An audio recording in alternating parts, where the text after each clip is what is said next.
الماری کا بھوت۔ آج پھر میری الماری کو کسی نے الٹ پلٹ کر کے رکھ دیا ہے۔ صبح اٹھتے ہی ہانیہ کی نظر اپنی الماری میں پڑی تو آنکھیں ملتے ہوئے امی کو پکارنے لگی، امی امی جلدی سے آئیں۔ ہانیہ بیٹی کیا ہوا؟ کیوں چیخ رہی ہو؟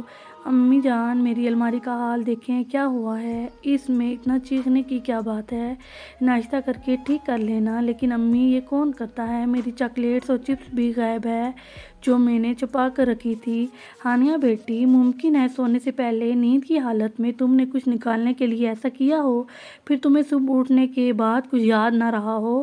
امی مجھے تو لگتا ہے سفیر نے کیا ہے۔ ہانیہ سفیر تمہارا چھوٹا بھائی ہے، اس کے پاس ان فضول شرارتوں کے لیے وقت ہی کہاں ہے۔ اسکول، مدرسہ، ٹیوشن اور کرکٹ اکیڈمی، رات کے 10 بجے تو گھر پہنچتا ہے، تو پھر ضرور میرے کمرے میں کوئی بھوت آ گیا ہے۔ ہانیہ کی باتوں پر امی مسکرا کر باورچی خانے میں چلی گئی۔ ناشتے کے بعد ہانیہ نے الماری کے تمام چیزیں سلیقے سے رکھ دی۔ اس کے بعد تو اکثر ہانیہ کی الماری کا یہی حال ہونے لگا۔ اب تو امی جان بھی کچھ پریشان سی ہو گئی۔ ہانیہ نے روتی صورت بنا کر کہا، امی مجھے تو لگتا ہے اس الماری میں ضرور کوئی بھوت ہے، آپ مجھے دوسری الماری لے کر دیں، میری ساری چاکلیٹیں غائب ہو جاتی ہیں، آج تو میری نئی پنسل اور ڈرائنگ کی کاپی بھی غائب ہے۔ ہانیہ کی امی نے کچھ سوچ کر اس بھوت کو پکڑنے کی ٹھان لی تھی۔ سفیر 10 بجے گھر میں داخل ہوا تو امی نے کہا، سفیر بیٹے کھانا گرم کر رہی ہوں، جلدی سے منہ دھو کر آ جاؤ۔ ہانیہ آپی نے آج کھانا جلدی کھا لیا ہے اور وہ بے خبر سو رہی ہے۔ سفیر اچھا کہتے ہوئے اپنے کمرے میں گیا۔ کھانے کی تھوڑی دیر بعد وہ چپکے سے ہانیہ کے کمرے میں داخل ہوا۔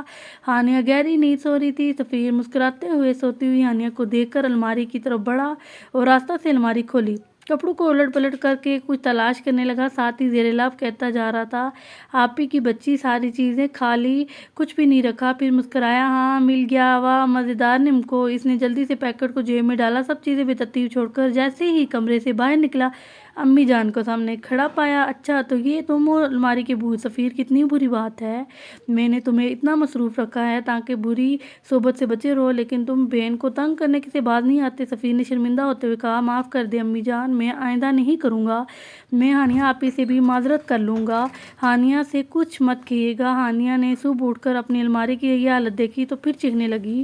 امی آئیں اور ہانیہ کو اس حالت میں دیکھ کر مسکرا دی، ہانیہ بیٹی آج کے بعد ایسا کبھی نہیں ہوگا۔ ہانیہ بولی، سچ امی جان، آپ نے بھوت کو پکڑ لیا کیا؟ ہاں، کل میں نے اور تمہارے بہادر بھائی نے مل کر بھوت پکڑ لیا۔ بھوت بڑا شرمندہ تھا اور اس نے کہا، آئندہ ہانیہ کی الماری کی طرف نظر اٹھا کر نہیں دیکھوں گا، اور دونوں کان پکڑ کر توبہ بھی کر لی۔ ہانیہ نے سفیر کو گھورا تو امی نے سفیر سے کہا، سفیر رات کو بھوت نے کیا کہا؟ سفیر نے اپنے دونوں کان پکڑتے ہوئے بھوت نے کہا کہ آئندہ کبھی ہانیہ آپی کو تنگ نہیں کروں گا، اور ہاں بھوت نے یہ بھی واپس کر دیا، یہ کہتے ہوئے کہ اس نے جیب سے نمکو کا پیکٹ نکال کر ہانیہ کی طرف بڑھا